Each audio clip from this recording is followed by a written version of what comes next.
here's the thing. He said, They can hear you. I ain't even gonna do you like that. Yeah. Listen, all love first and foremost, all right? And you heard it, you know what I'm saying, you know what I'm talking about. Welcome to the PorterWay Podcast yet again. Scruncho, comedian, my man. Hey man, I appreciate you, nephew, having me on the show. The man that called Crawford-Spence down to the T. Down I give to him. the I T. give you that. I give you that. Hey man, I appreciate it. You know, I give you credit. sometimes I have to prove you can't just come on here with Shawn Porter and y'all and act like, they think you all jokes. You got to prove what you say, So I did call it to the T. Yeah, Do this real quick. Slave Because he of don't want to Christ. see that shit coming. Huh? You don't want to see that shit coming. Real quick, Slave of Christ.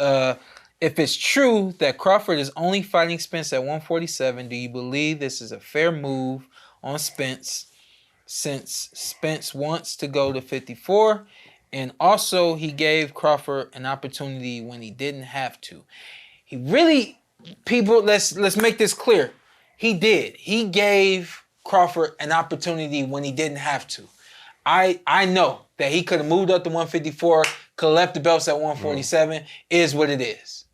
He wasn't gonna fight anybody else at 147. Right. It was Crawford or I'm moving up. So let's make that clear. Like, yes, the ultimate decision was Spence to stay at 154. I truly think that what needs to happen is the rematch needs to happen at 154. If the rematch happens at 154, I think that Errol Spence may fare better at 154. I know you might disagree, but I only just found out that it's up to Terence Crawford in terms of what weight this fight happens at. Hey, Shawn, if you wanted to make decisions, win the fight. I won the fight. Yeah. I'm the A side now. Yeah. I dictate everything. Yeah. You want the fight? Make 147. And they bet, Punky. Huh? Yeah. He gonna punky. I'm just saying. But he went through a lot to get to this fight. He didn't get to the fight till almost to the end of his career. He said himself, he wasn't even going. He was about ready to retire because he wasn't gonna get the fight. So he had to go through a lot of stipulations to get to the fight. So it's only right if he make one little stipulation that might be big.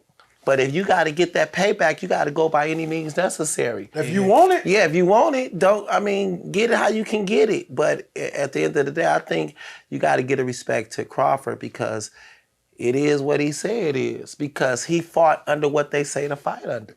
You know what I mean?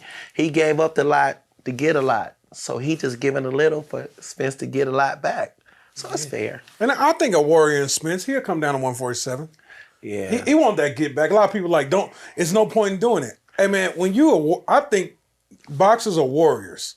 And I think he want to get that get back. Yeah, I don't think Spence gives two shits. I think Spence will fight him under any conditions because he want that get back. Yeah. So, I think it's fair though. Don't you think it's fair? I think it becomes a mental struggle for Spence. If that's where I've been and I've been expecting to move up and I gotta hold it again, that's gonna be a mental struggle, which will affect the physical struggles of making that weight altogether. The other side of that is, we do have to be reminded that after the fight, Terence said, well, hey, it is what it is, man. It wasn't easy for me to make 147 either. Yeah. You know what I mean? So I think it's a lot of talk right now about this fight being at 147. I think it happens at 154. I don't think it'll really matter. Yeah. I don't either.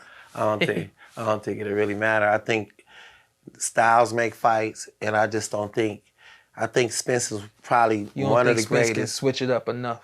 What can Spence What did do? I tell y'all though? Remember I said Spence gonna switch trainers. Remember I told you that? I don't think he ain't switch trainers though. Well, it might be a good idea to bring another trainer in. it's Not a loss. switch trainers. No, But I'm saying. set eyes. That's what Yeah, I was because saying. Derek James' style is what it is. He beat as much as Crawford beat Spence. He also beat Derek James' style. Derek got out-coached because he didn't tell Spence the right information when he was coming back to the corner. Did you know Derek James was a professional boxer? Yes. Have you seen him box before? Yes, he is. You seen him box? Good. Yeah, I think he was IBF champion. Yeah. Did you seen him box before? Yes. Did he have somewhat of a style like what we see Errol Spence do? Not. I think Errol was no disrespect to James, but Errol Spence was much better. Yeah. That you can't really compare their styles to each other. You know what I mean? But I do just believe that styles make fights. Yeah. And I told y'all when he beat him, I said Spence never showed or proved that he had the ability to adapt to nothing. Yeah. And life is not what you go through, it's what you could adapt to. Well, it's like, for me, my dad is naturally an aggressive person. Right. My dad, when he came up in boxing, he saw guys like Smoking Joe, who, because he was short and built, moved his head a lot. Of course, Tyson moved his head a lot, stayed low, got to the inside, broke guys down. And then my dad, of course, also saw guys like Muhammad Ali move, use the speed from the outside, taller guy, things like that. So when we were young, my dad looked at my brother Kenny and said, "You're gonna be tall, you're gonna be thin. I'm gonna teach you how to box like Muhammad Ali." And he said, "You're just like me. You're gonna be short. You're gonna be stocky. You're gonna be strong. I'm gonna teach you an aggressive style." But what my dad did not do was, my dad didn't separate us. When my dad showed Kenny how to move around the ring, he showed me how to move around the ring. And then when he showed me how to get low and things like that, he tried to show it to Kenny, but Kenny wasn't really able to be as effective with it with me. So the reason why I'm telling that whole thing is to say, when you say he beat Derrick James' style, do we know that that's indeed Derrick James' style, and Derrick James doesn't know how to teach anything else? Because my dad mentally is an aggressive person. His style is aggression. So what I did in terms of how I fought guys and broke them down, went to their body and all that, that's my dad's style. Right. But my dad also knew other styles and knew how to teach other things as well. But whether it's his style or not, when he was in the corner, he didn't tell him to adapt properly. He didn't tell him to switch it up. Okay, try this. He kept sticking to the same thing that wasn't working. You know what I mean? Derrick James bread, coming off Scruncho, Derrick James bread and butter with all his fighters, the jab. And then Scruncho's, I never thought about that, but he kept preaching the jab, and it's not there. He's beating me to it. And you stepping into